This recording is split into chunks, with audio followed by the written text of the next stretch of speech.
Our club takes pleasure in attracting a stellar list of speakers that address today's most relevant issues. The club's place as a refuge for rich discussion and networking has never wavered after 123 seasons. We are dedicated to encouraging debate on the issues that matter to this city, this province, and this country.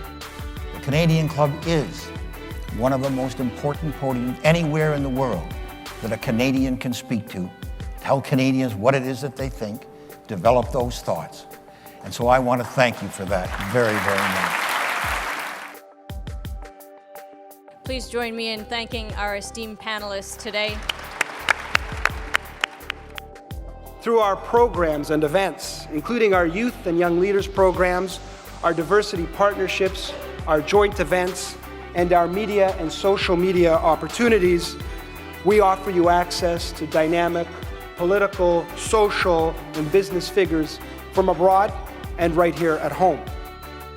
The platform from which the eloquence of Canada has flowed all of that time, whether it be business, education, politics, sports, arts, and culture. If someone wants to say something to Canadians about this country and about the future of this country, this is the venue you choose.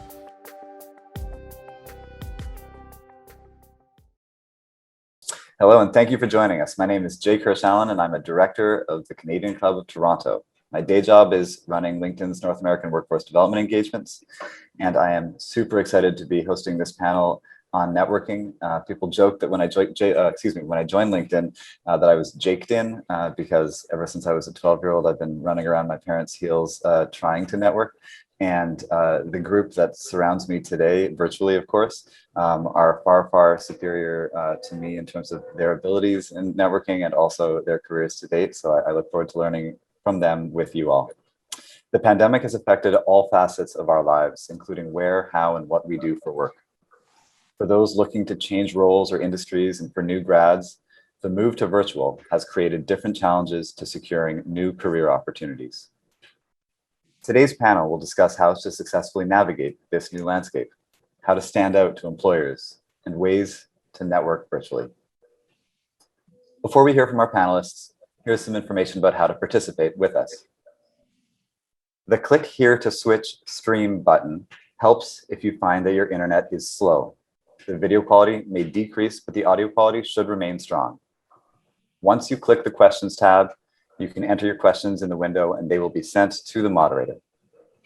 The request help button located in the bottom right corner of the page is for technical support. Today, we're also asking questions of you, our audience. You will find the poll tab next to questions and our moderator will let you know when it's time to answer. To participate, click on your chosen response from the list of answers. Thank you to today's event sponsor, SCP Executive Search, a newly founded, woman-led search firm. We are grateful for their support of today's discussion, and I personally love the model. The Canadian Club is a nonprofit. We've been gathering people together for 124 years. It's because of our sponsors that we can continue to do that. Thank you again to SCP. Now to introduce today's panelists. Lauren Gillett is Senior Client Solutions Manager, Government at LinkedIn. Joseph Lowe is a Partner Private Equity Value Creation at PwC Canada. Andrea Mandel-Campbell is a Senior Vice President Capital Markets for National Public Relations. And David Simmonds is Senior Advisor at the Canadian Centre for the Purpose of the Corporation. Today's discussion will be moderated by Bruce Sellery, CEO of Credit Canada Debt Solutions and past President of the Canadian Club Toronto. One of the club's traditions that has not changed in this virtual world is the toast we make to our country. If you have a drink nearby, please join me in a toast to Canada. To Canada. To Canada. Canada. Bruce, I'll turn the Canadian Club podium over to you. Thank you so much, Jake. I love this topic. and I hate this topic. I love this topic because I am one of those people for whom networking has been the source of some of my greatest achievements, some of my most extraordinary experiences, but it is also a topic that people can get a little squidgy about. So when we talk about networking to get ahead, I want you to think about that at a number of different levels. First off, for you and your career. So you can be a little self-centered about that. How do I get ahead? But at the very same time, I want you to be thinking about how do we get ahead as a country, as a province, as a city, as a community, and as an organization. So we're really going to think quite holistically the idea of networking and where it can apply. We've got a pretty extraordinary crowd of panelists here. They've got different perspectives, different career paths, and different lived experience on this whole question and how to be an effective networker in your career and in your world. Jake mentioned that we are going to do a poll. It'll appear at the bottom of your screen. I want you to go there now and answer this question. I think of networking as A, a necessary evil. Everybody's told me I have to do this and I hate it. B, I love it. It's an opportunity to make a difference. It's super fun. It's a self-expression. Or networking, I really know what you're talking about. So I want you to just take a second, and while those poll results come in, I am going to begin with you, David, and this is a one-line answer. I don't think you've ever delivered a one-line answer to any question in your entire life, but in this case, let's give it a go. What is one way in which your network made a profound difference in your life that altered the course? Okay, you can have 2 sentences. What's an example of that? Great to be here, Bruce. It's one line. Just teasing. I think something jumped out at me in your intro around thinking about networking as a way to move communities forward. One way that networking has helped me, I'm an openly queer LGBT executive, and I was able to work for someone who unlocked me in a way that I didn't anticipate because I was connected to that person through my network. And that person unlocked me and helped accelerate my career and build my network. And I'm grateful to that person yesterday, today, and I know I'll be grateful till tomorrow. So I think thinking about communities and the way they come together is super important. Joe, for you, where has networking made a difference? I think networking has made a difference in terms of opening doors that I didn't even know existed. So just given education, given how I grew up and early paths, one could have maybe just plotted a course and say, hey, Joe's going to end up here in 20 or 25 years. I think networking has been what's created kind of, frankly, life within that trajectory and more randomness and more interest, to be frank. Love it. Lauren. Yeah, when I think of networking and the time that it altered my life, I think back to about 2010, 2011. I was working in the print publishing industry and I lost my job. And I was doing, at the time, I was actually actively working on my digital skills, going to night school, building my digital community on LinkedIn and Twitter. And thank goodness I did, because soon thereafter I lost my job. And I then had to reach out to said network. And I actually requested that people provide me with some recos on LinkedIn, got a ton of them. And that there actually helped me to this day. It's helped me to land several jobs after that fact. So wouldn't be here without that network. That's great. And Andrea, for you, what's one example? One example would be the poster you see behind me, which is a book I wrote back in 2007, Why Mexicans Don't Drink Molson. I had been a correspondent for the Financial Times in Mexico for a number of years and then came back to Canada and, had been away for a long time, a fish out of water, not particularly connected. But that network that I had built back in Mexico actually, and that many of them Canadians, gave me insights that helped me write this book, provide a point of view that nobody had, and open the door to more people that I would meet in Canada and help me write that book, which was life-changing for me. Our poll results say 41% a necessary evil, 56% the opportunity to make a difference, and it's a pretty informed crowd. You know what networking is, but I am encouraged at the honesty for those people who did actually declare that for them, networking's a necessary evil.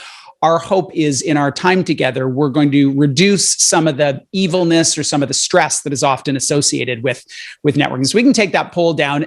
David, I want to ask you for your personal definition of what networking is. If someone knew nothing about this and said, what do you mean when you say networking? How would you define it? Someone once told me that leadership is a relationship, and that has stayed with me over the course of time. And I would say that networking is an extension of that relationship. And so when you approach it with an honesty to build relationship, I think you get a pretty significant return. Joe, for you, what is it for you? I want to build on kind of the wise words of David's mentor or friend. To me, networking is about contributing, because if you've got this relationship, it's about what one gives to it, right? The rest happens and it's great, but it starts with that first step.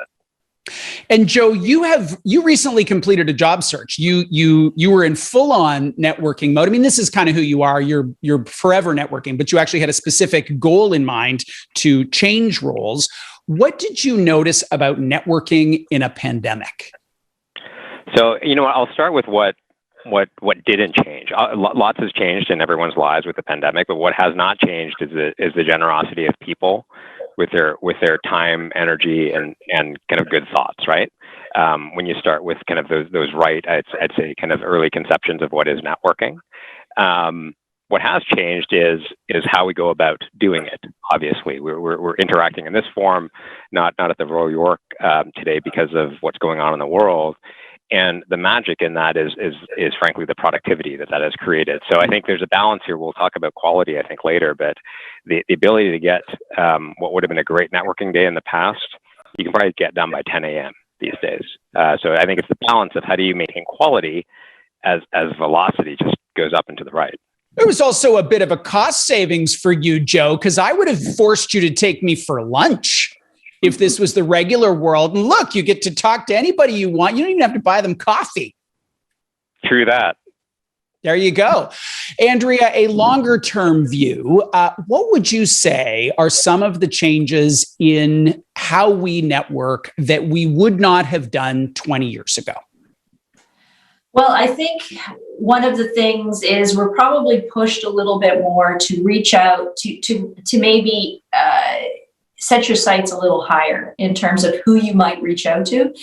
Whereas before you might be, 1 degree of separation sometimes, and it might be folks that are just kind of in your general milieu. And I find now it's much easier to, who do I really, really want to talk to?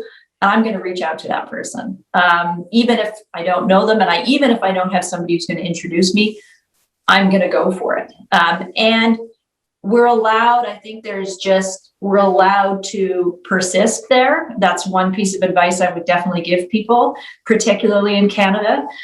Canadians are very quiet, and, you may not hear back right away, but that doesn't mean you don't keep trying. And there's just a greater willingness to develop a trust factor, I would say now, than there was in the past, because you just realize you're not going to have that option anymore. We are going to use a garden metaphor for networking. So, when you think about a useful network, a beautiful network, it is a network that is tended to like a garden. So this is poll number 2. There are essentially, using this metaphor, there are 4 phases of growing and tending a beautiful garden, a beautiful network. First off is planting, getting started. Like, what do I do to actually get the seeds in the ground? Growing it, expanding it over time, harvesting it, knowing when and how to make use of that network, and also reseeding, which is a particular challenge for people who are like in the midpoint of their career. They planted it, but they haven't got a way to, on an ongoing basis, reseed that. So this next poll question is, which is the hardest part?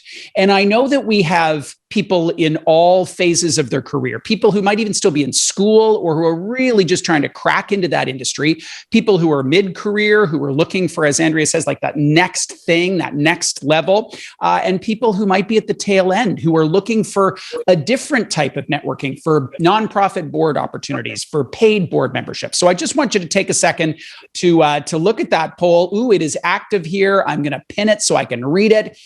Planting and getting started is growing. It's about, call it 30%. Planting at 30%, growing at 10, harvesting, knowing how and when to make use of it at 40, and reseeding about 20% or so. Okay, very, very interesting. So the lead phase here is harvesting. I'll be sure to focus my time on that. Lauren, I want to start with you. Where does this all begin? Who do people in the early stages of their career network with? How do they get in touch? And what do they actually say? Because if someone sends me a note and says, hey, I want to network with you, I am less interested than in any of the other statements or requests that they could make. So give us a sense of how people plant.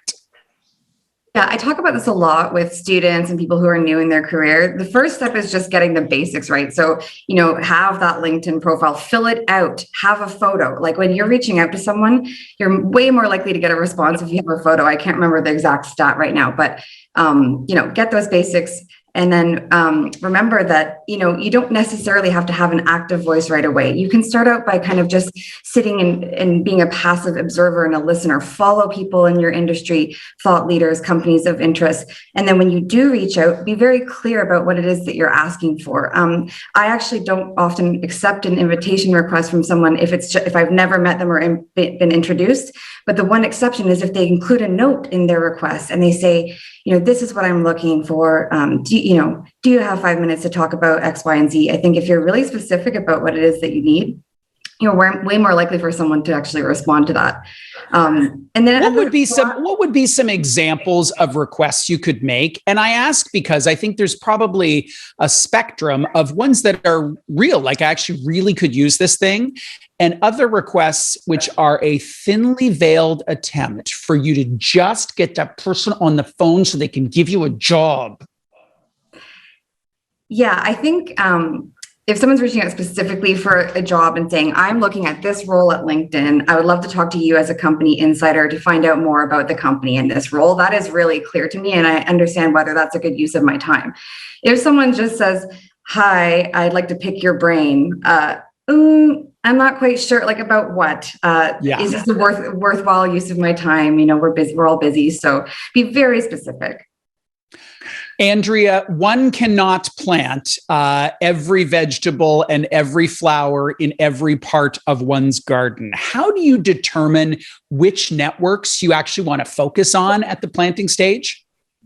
Well, it's interesting. And I've just actually, and it's something that I think you frankly should do at every stage of your career. And I'm in the process of doing the same thing now, because I think for a lot of people with the pandemic, we're all reassessing what matters to us and where we want to spend our time. So I actually went through a process, and I'm sure a lot of people have done this, but I found it very valuable to kind of reassess, what are my values? Where do I want to spend my time? What am I really passionate about? Or what do I care about? What matters to me? And I went through that process. And then once I did that, I kind of put together a bit of a matrix. Okay, so if I want to be on a board, how does that align? And then once you know that, you can then start to reach out to the folks that, people in your own network that may be connected to a board that makes sense to you. Similarly, if there's a sector, for example, that you really care about, let's say it's plant-based foods or renewable energy, and that, then it's about looking within the network you have and kind of moving out from there. But that's where I start. That's where I've kind of been reassessing as I continue to kind of grow. For me, the hardest part of it is not the planting, it's the maintaining. As a journalist, it's very easy for me, or a former journalist, to reach out to people all the time. It's the care and maintenance once you've done it that is where the effort, for me anyway, really resides. David, knowing you as I do, networking and connecting with people is about as important to you as oxygen. Not everyone shares that value or that gift. For those who have a harder time, what are some of the mechanisms that you could recommend that they try in terms of the planting? Because 100%, there's an organic nature to this, but there's also a very practice like put the seed in the ground in a row. Yeah, I think the last thing you just said is most important. Put the seed in the ground. be intentional about what you're trying to do. So I think to your point, Bruce, I'm a person that was raised I had 5 siblings. We were always on teams and church, and people are part of my passion. If that's not what you love, then don't put yourself in that position. Put yourself in a position where you can be deliberate about how to build connection with someone in order to get a result that matters to you. So if you love music, find a spot in your community where you can be in a musical environment and build your network that way. And sport or culture or art, to be intentional, I think, is the key. Joe, how do you think about the potential buckets in which you could place your networking activities in? Because there's obviously like just really logical ones, like people who used to work at the company that you work for, or people who you went to school with. How do you think more broadly about, other parents at the park who are playing with your kids? Have you got your networking hat eye on those relationships too? It's interesting because, I guess you get to certain stages in life where those new buckets kind of open up, and at least what I found is you kind of treat them in isolation for a bit, but inevitably, especially if they're real relationships and they're deep, they're going to come into the other parts of your life, and so networking, the network, if you will, becomes kind of a one organic thing again. So I think it's, for me, because it is about relationships, as David mentioned at the outset, all of those different buckets coming together is actually quite natural. And one of the beautiful things, and why great randomness and kind of great unforeseen opportunities can come out of that intermingling. So we start in buckets, or at least I start in buckets, but I actually prefer to bring it together. Andrea, one of the things that people who are earlier in their careers might not have a sense for is the experience of the person on the other end, on the receiving end. And all of us, to various degrees, have been on the receiving end, have been around for a while. Like, we didn't just graduate yesterday. What can you say it is like to, what? What is it like to be on the receiving end of all these requests? I mean, I just got a new job, and I kid you not, I have received hundreds of LinkedIn requests, just because I have this new job. And so people are sending these requests. It's completely overwhelming.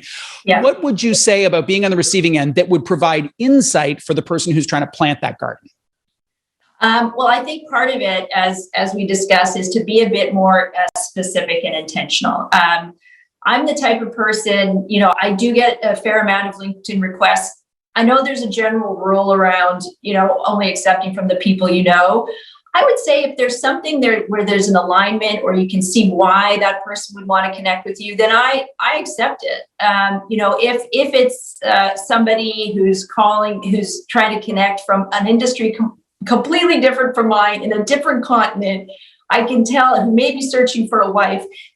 I'm not accepting that one, but, I'm pretty open. And I would say that, I'm at a stage in my career where, there was a time when I was only looking, and you get to a place where you want to give back and you want to help mentor people along. And I love, in particular, young folks who are in their midst of university or just coming out, who are looking for, particularly if they're saying to me, I really love capital markets, I love business, I love communications, I love strategy. How do I get in? I'd like a piece of advice.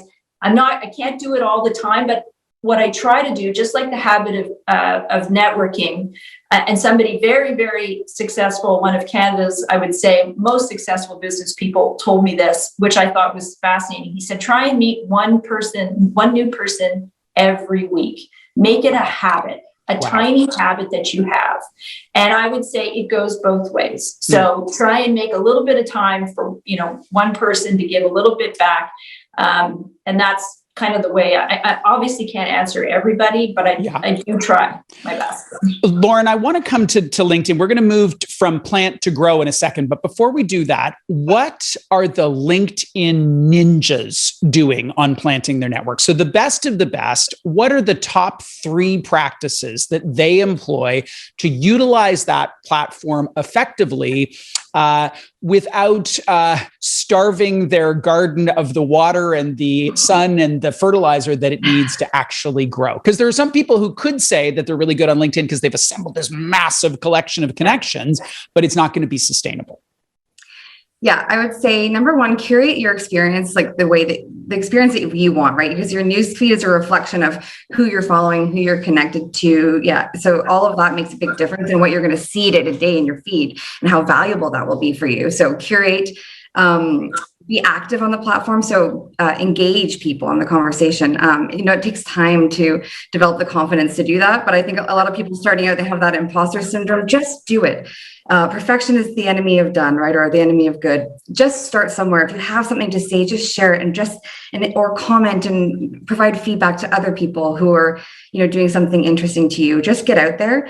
And then finally, I think like with every good garden, you're going to need to prune now and then, right? When you're new in your career, I actually do advise saying yes a lot and, opening lots of doors and seeing what's available. But over time, as you become, you start to prioritize and you understand what is most meaningful to you, you might want to, disconnect from maybe you did accept too many connections right away that are irrelevant to you. You can disconnect, you can prune and cut your garden as you go. And I think that's really important because we're in an age of digital overload, information overload right now. And there's no way we can manage it all. So. Joe, there are a lot of formal networking structures out there. There's, networking cocktails and industry groups that are very targeted on particular industries, particular levels, particular pieces of the diversity mosaic, all those kinds of things. It can be overwhelming. There's so many things. How do you use them well? How do you pick and choose and use them well? I think the answer is kind of within the question is you got to pick. So maybe it's like what Lauren mentioned, kind of at the outset of one's career, you're kind of in the consumption mode and just kind of gathering. But eventually, to really kind of drive that intentionality that we talked about, to really drive that investment of time and energy that will yield the crop that we're looking for, we gotta pick our horses. So. I don't know that there's necessarily a rule as to how many, but it's the classic less is more, quality over quantity. I'm integrating your questions as we go here, and we'll have some time for Q&A at the end. So please keep them coming in. There's one, David, that I want to weave in here for you, and that is putting a fine point on the difference between the coffee and the lunch of 2019 versus the Zoom event. And the question is, what's the best way to hit it off with someone when you're talking to them for the first time, but in a virtual way?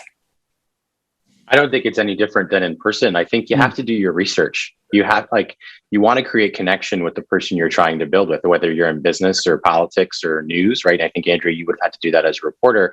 You want to be able to find commonality and then build that connection. So I always try to Google the person I'm meeting with, find out what they're interested in, and hopefully there's some overlap or connection in our network or a topic that we can sort of bond over at the beginning. So do your research. We are in a time, and hopefully this time will continue, of a great focus on equity, diversity, and inclusion. Andrea, you work in a sector that is what? 95% dudes in capital markets. It is certainly not a world of 50-50. What would you say you have learned about networking when you are not like the others? Well, I mean, it's a bit of a double-edged sword in the sense that on the one hand, you stand out because this one is not like the others.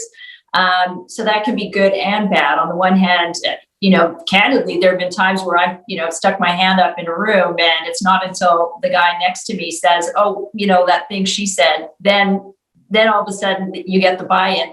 But with that said, what I would say is to be really fearless about it. At the end of the day, don't be afraid to just ask. Just ask, make the ask. I find more often than not, as intimidating as some people may appear, surprisingly, most people are generally generous. So, there's lots of times where, I'm in a room with a lot of folks and there's a question thrown out and there's nobody responding.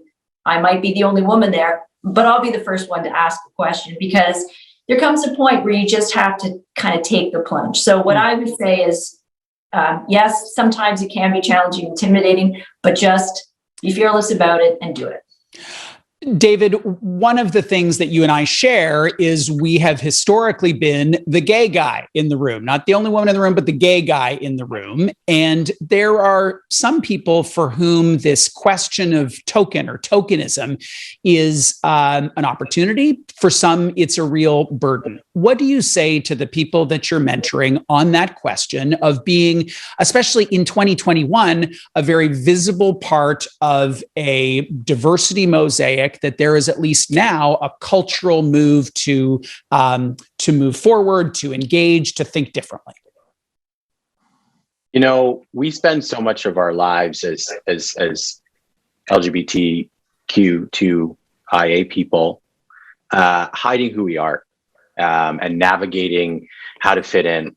And I think once you are able to, and everyone has their own journey, once you're able to get a place where you're open about that, you owe it to yourself to run into that fire. You owe it to yourself to discover the power that being different actually gives you through resilience. And what I found is that in and of itself creates connection with people. So I talk openly about one of my most powerful mentors being Jamie Watt. And Jamie and I have a lot that is not the same, right? Jamie's a white guy from Oakville. I'm a black kid from Scarborough and Brampton. Jamie is a conservative. I'm not. But what we have in common is that we've grown up in spaces where we were different. And he unlocked me by saying, run into that difference, because it doesn't affect how smart you are, how talented you are, or how ambitious you are. So lean in. And that opened up a world for me where I was on the board of the Canadian Club where he was. I'm now on the board of Stratford where he was. And it's not because of him, but it's in credit to the investment he's made in me. So I think find that person in your network. And oftentimes it happens faster when you're able to connect through difference. Joe, we definitely have people on this event, attending this event, and certainly in the world, who are part of groups that are fully represented. They are white, they are straight, and I think they have a question, articulated or not, is what about us? There is so much focus on BIPOC and LGBTQIA and all that stuff. What do you say to someone who is in a more traditional upbringing and color? Well, we're talking about networking, right? So kind of within that network is that majority group that you just referenced is a powerful constituency kind of within that group. We're obviously expanding. We're in a world of an expanding pie, not a shrinking one, in my view. So it's really just a matter of with a great kind of power and influence also comes great responsibility. So how do we all give back to that, frankly, irrespective of group? And if we're frankly in a more empowered one, there's greater responsibility to do so. That's my personal view. The EDI mosaic is so broad and so nuanced. One of the parts of diversity is temperament. And there are people like me, people like David, who are extroverts. We are connectors. We eat this stuff for breakfast. And there are other people who really are not temperament-wise. They are less comfortable. Lauren, I want to ask you, what advice do you have for people for whom this doesn't come naturally, who probably answered yes to the question, networking, I think, is a necessary evil? Yeah, I can definitely speak to this because I'm an extrovert. My husband is very introverted. He's a programmer, likes to be behind the scenes. I would say, be aware of your energy, what drains your energy, what gives you energy. If you find networking very draining, maybe set some just manageable goals for yourself. Okay, I'm going to reach out to, one person a week. I'm going to attend one event a month or quarter, whatever works for you. I think setting intentional goals and trying to stick to them might be a good way to manage that, and maybe seek out opportunities for one-to-one contact or more intimate group networking environments versus like a massive event where you might be a little bit hesitant to speak up and raise your hand. Yeah, Bruce, can I just add to that a little bit? I mean, I am an extrovert, but at the same time, I'm not particularly a joiner. I was as a journalist, you're a former journalist anyway. You're a bit of a lone wolf that way. And so always was a bit critical of any kind of organized anything. And I found that it's something that you have to look at it almost like a skill or an attribute that you learn, just like anything else. If you want to learn to be an active listener. You want to learn to be more resilient. You want to learn to be more empathetic. You want to learn how to be a leader. I think networking is a skill and an attribute that you can learn to do better. But as it's been said, it's something like, as I mentioned before, it's almost like a tiny habit that you can integrate into your daily routine or your weekly routine. Plant, grow, now harvest. We've got another poll here, and that is to look at which you see as being the network that provides the most bounty for you. So there are a number to choose from.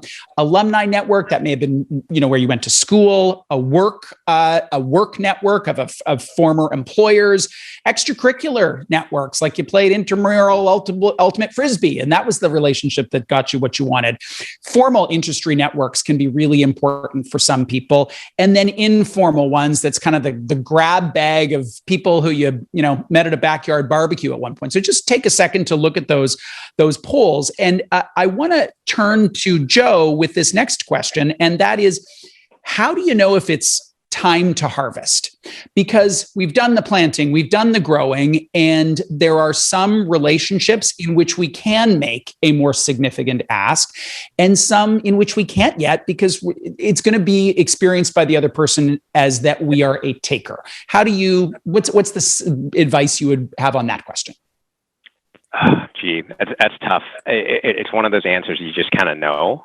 And there's a need that defines it as well, right? So there may very well be a need that's out there that doesn't respect really kind of the seasons, if you will. Right. But I think it's about being a bit introspective and analytical about that. So you've got your network, you've got a need. Hopefully, you've been contributing to it over time and not just taking. And so that when there is a need there, you can go out and harvest judiciously, but also with confidence. So you want to have done your homework in advance, though, I think would be the key message there. What's the expression, David? It's easier to ask for forgiveness than it is to ask for permission. Do you lean in, David, on these requests? I can't imagine you're super shy. I'm very shy. You're giving away, Bruce, you're giving away all my secrets today. All right. As Joe was talking, I think my grandparents are heroes of mine, and my grandmother particularly, she's a Methodist, and there's a saying about doing all the good you can to all the people you can and all the ways that you can. And a part of that too is that you do well by doing good. And without applying any evangelical or ecclesiastical application to this, I think you do well by doing good. And if you're part of a network where you're earnest and your actual intention is positive, what I found is the opportunities to harvest come, like the season kind of shows up and you're ready to do the work. So, I transitioned away from a company this year, and I'm transitioning into new opportunities. And the opportunities were presented because the people around me knew David's in a transition, and David's, for whatever reason, they thought I was a good person and I have something to offer. And so the conversations happen. So it's easier to ask and to give. And what I'd say is, Frances Lincoln said this to me once after some work that we did together. She said, when you're in that room now, you have an obligation to keep the door open. And so I think to anybody, no matter what that room looks like, keep it open because you're probably going to need someone to open it for you eventually as well. That's great. Lauren, how do you make it as easy as possible for your network to help you? Because sometimes she's like, I want to be helpful, but the ask is convoluted or complicated. And other times it's like, Bruce, so-and-so, here's the email. Could you add a sentence off the top and forward it to them? And I'm like, good. It's going to take me about 20 seconds. Of course I will do that. What's some guiding tips on how you can make it really easy to harvest? Yeah, I think that to that point is definitely one, like if you can pre-write a letter of recommendation or an email that you want to send for an introduction and hand that to someone on a plate. I mean, there you go. You've just saved them a bunch of time. I think when I think back to that time when I lost my job and I reached out to my network for recommendations, people really genuinely want to help, but they don't often know why or how to do that. And so I said, if you can just provide a quick recommendation on my LinkedIn, it'll take you, this many minutes, and give them something maybe to write. They all did it. I think I have like 20 recommendations just from that one outreach asking for help when I lost my job. People do want to help. Other than that, I think, offering to have a quick call does help if people have the time, getting on a call to clarify. But really just anything you can do to save people time. I want to bring in the poll results, because I got to tell you, this surprised me. And to the panelists, and maybe I'll come to you, Joe, and for your feedback. First off, 10% said their alumni network is most important. 38% said work alumni, formal industry 19, extracurricular, the ultimate Frisbee people only 10, and then this informal network 23%. What does anything about that surprise you? I'm surprised that alumni networks and formal networks are not higher. It just moved slightly just in reaction to your comment, Bruce. Yeah, so I think my first reaction is, on one hand, it doesn't surprise me because work alumni are probably most proximate to your next opportunity. So it's just functional.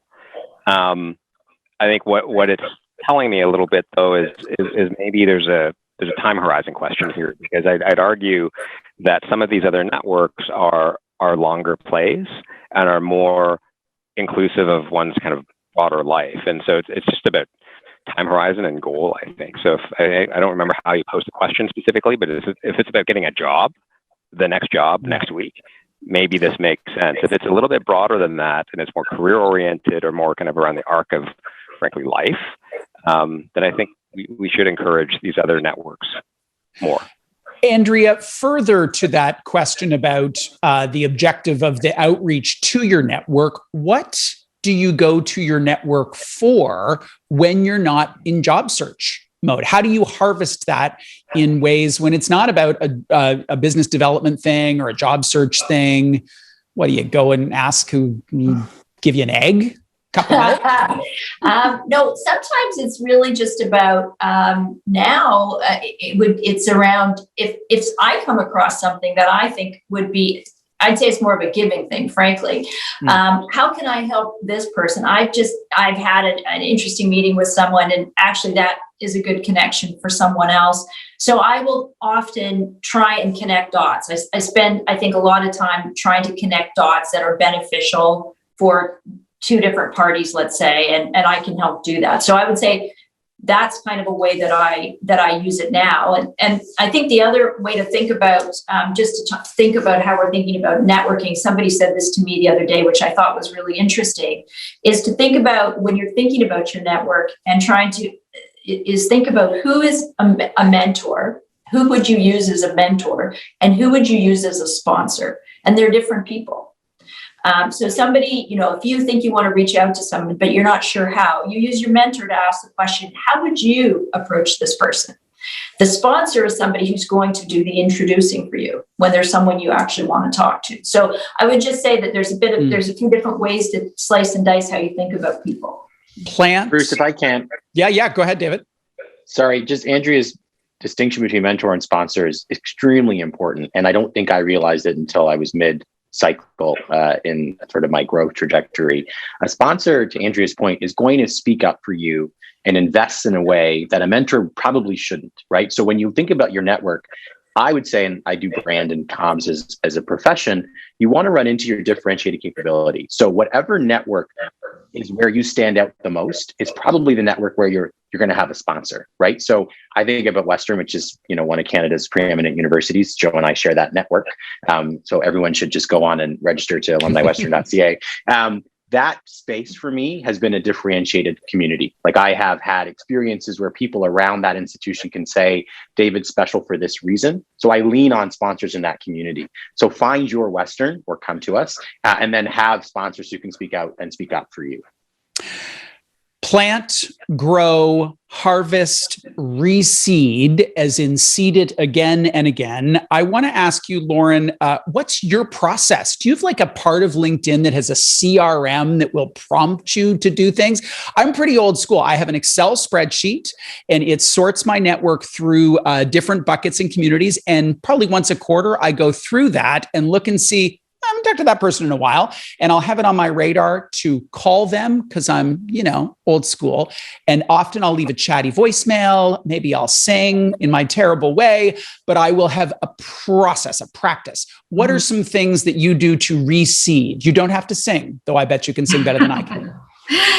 Well, we do actually have a product called Sales Navigator that people can use when they're prospecting leads at companies. And I actually do use that product myself just to keep on top of what's happening in my clients' industries with friends and other colleagues. But my actual process is a little bit more organic than that. We do quarterly quarterly, goals and objectives at work. And we have like a career plan that we work on with our managers. And so I'm very intentional about, what I'm going to get involved with every quarter, every half year, every year. I lead a Families at LinkedIn Employee Resource Group. So that's a team where I invest a lot of my time. And so I know that I'm going to really work on that network and make sure it's healthy. I think picking things that matter most to you and making a plan for how you're going to engage with that, staying involved. So it's not, you can't just, attend one event and then kind of that's it and leave it. I think if something's important to you, you have to, continue to show up, participate, listen, learn. It's an ongoing thing for me. So, but I am intentional about what I'm going to take on every quarter, whether it's mentoring other people or being mentored. I set goals. Joe, I want to ask you about reseeding within organizations, because a lot of this is outward looking, right? You're kind of aware of, where you want to build clients or build your next career opportunity. People still do stay in organizations for a long period of time, A, and B, stuff gets done because the person in legal or product development or security or whatever it is. Those relationships matter in the moment, even if you stay at the organization for 20 years. What are companies doing? What should individuals be doing in order to enable those relationships internally? So I think the leading companies, and I'm glad you asked that question, Bruce, because I feel like I've got lived experience in both in a way. I was in a large corporation for many years where understanding and working in that network was the recipe of my success. And I didn't really, frankly, need to go outside. Flipping into mid-market private equity companies, the world is my oyster, and I better go out and go find oysters. And then now in a large professional services firm, I kind of have to do both. I have clients on the outside, but I've got this vast machinery on the inside that I really need to understand and leverage and contribute to in order to help me, if you will. So I think, back to your question, I think great organizations have set up interest groups so that people can gravitate to the micro networks that resonate with them within the larger network in order to build a reputation beyond just, hey, so-and-so is great at their job, but they contribute to the firm, they contribute to the company in differential ways as well. And then leveraging that back into, hey, here's a core job, and then here's how we make a difference in the company or the network more broadly. So I think it's the best organizations going to bring all of those pieces together. And if they don't, obviously it's our responsibility to create those opportunities. Andrea, you seeded at the beginning that reseeding was your area of opportunity, the thing that you continue to work on. What are some things that you've learned knowing that this is the hardest part of the four for you? The hardest part of reseeding is to actually, and I've spent some time doing this, is really going through I think David talked about this, like all of your life cycles in terms of from the beginning. I haven't always been good at that because I was the type of person who's like on to the next interesting thing, and traveling and living in different places is to reconnect with those individuals. And it's really interesting because I think, and I hate to use this term now more than ever, it's totally overused, but I'm finding that that is something that has been really gratifying, is to go back through time and being able to purposefully reconnecting. Part of what I'm doing in that way, I'll say, as just very personally, is trying to be a bit more authentic when I am online. I'm not a Facebook user and I don't share that way, but I do use LinkedIn, and I'm being very, it's not a pitch. I am there. And whereas before it would be very professional only, I feel like it's an opportunity to share a little bit more about who I am and what matters to me. So I, intermittently will share with that community, who are my networking community as well, that goes back through many iterations of myself and my career. And I found that to be a great way to re-engage and reconnect with people. Okay, I'll make a comment on that, Bruce, if I could. Andrea, I feel like I've actually gotten to know you a little bit better through LinkedIn, through that, exactly what you just described. So it does work. And I think it's to my point earlier, kind of these networks that we talk about, we can bucket them, but really it's about ourselves kind of in the middle of them. So how do we bring our authentic selves? That maybe it's proportionality around kind of professional versus personal, whatever. But I think it's important to recognize that we do need to bring our whole self as long as it's appropriate. Another question from the floor here, Lauren, this goes to you. And that is, what should job seekers stop doing? So there's, a lot of practices out there. Are there any that you would flag like, you don't want to do that anymore?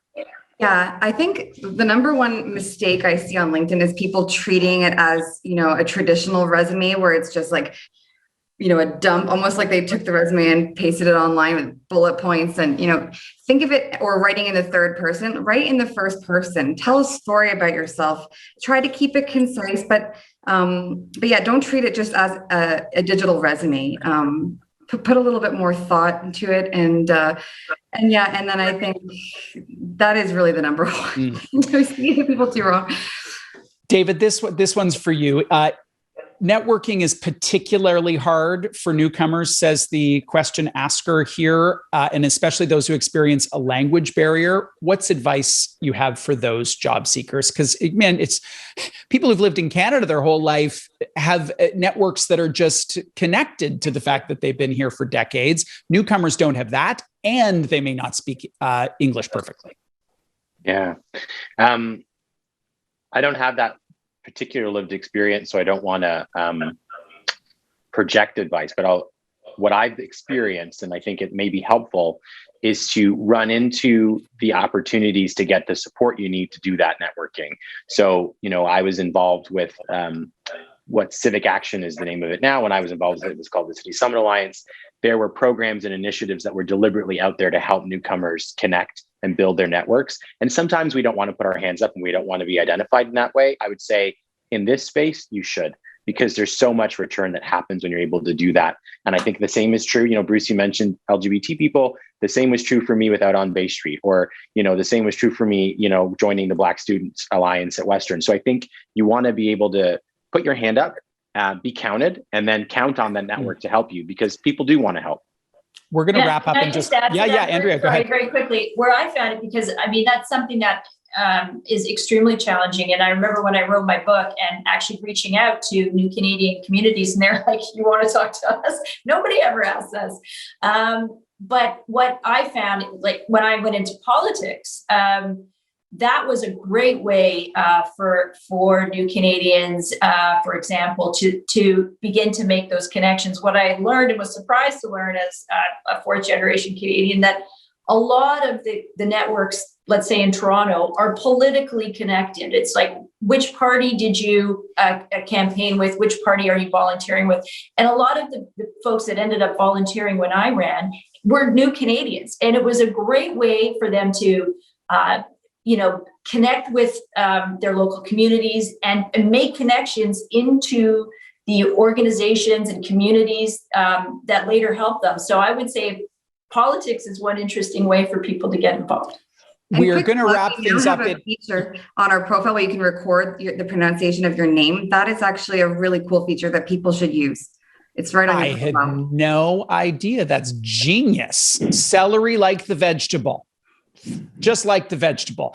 We're going to wrap it up in just a second. And panelists, I'm going to ask you for your last word. So I'm going to ask you for your last word in just a minute or so. But before we do that, Lauren, I want to ask you, because this question just came across and it's so tactical and so relevant. And that is, can you speak to the frequency of contact that would be effective? You can hear the exhaustion in this statement. It says, sometimes it feels like I'm becoming a coach or a counselor, and it's time consuming because there's one person in my network who's constantly asking me for coffee chats and job searches. What's the best? The best is the wrong word. What is some perspective on frequency?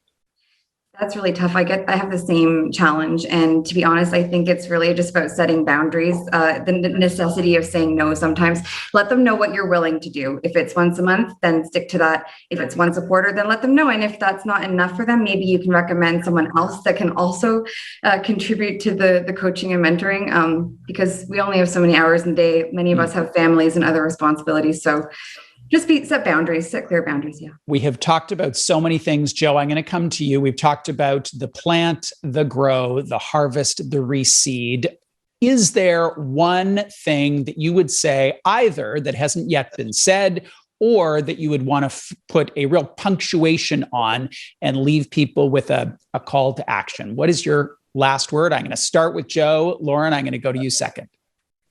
I'd say I hate finishing with a negative statement, but I think here it's actually apropos. Networking, you can't start with harvest. You got to go back to the beginning of the cycle that Bruce showed us. That's networking. Yeah, plant. Lauren, for you, a last word. My last word would be don't wait. Don't wait for opportunity to come to you or to get permission. If there's something out there that you want, if there's an event or a network that it doesn't exist that you'd like to see exist, create it, partner with someone, make it happen. Don't wait. It's great. Andrea. Don't give up. What I would say is that oftentimes Canadians are so polite. They reach out one time, they don't hear anything, and they're like, I guess that's a no. It's not a no. Just try again. Don't harass people, but you know what? Try again. Try a few more times and then move on. But don't interpret silence, particularly in Canada, as necessarily a no. Right. Your journalist experience is definitely playing out there. You would not have thrived in that industry had you probably ever taken no for an answer. David, let me round things out with you. What is one final point that you would make on this topic of networking? The words of my colleagues are so powerful, so I won't try to. That's good career advice. I'll just give you personal advice. In the words of Mama Roo, if you can't love yourself, how in the heck are you going to love anybody else? So give yourself license to celebrate you and all the greatness that you are, and you'll find other people are going to want to celebrate you as well. Amazing stuff. Well, this was really, really an extraordinary conversation. Jake's going to come back and I'll pass the baton to him. But let me first say my thanks to Lauren, to David, to Andrea and Joe for embracing this metaphor and providing such practical and conceptual help on how we can plant and grow and harvest and reseed a network that makes a difference for us as individuals, but also that makes a difference for our city, our province, our country, and the world. So thank you to our panelists. And Jake, the floor is now yours again. Thank you so much, Bruce. Really appreciate it. Guests, first and foremost, thank you for spending your lunch hour online with us today. Bruce, as always, thank you for bringing your expertise to the podium. And thank you for opening up with us. An introduction that led to a conversation which I think, as you put it, captured way beyond what an individual can contribute to via networking to what the community as a whole can, and even the garden.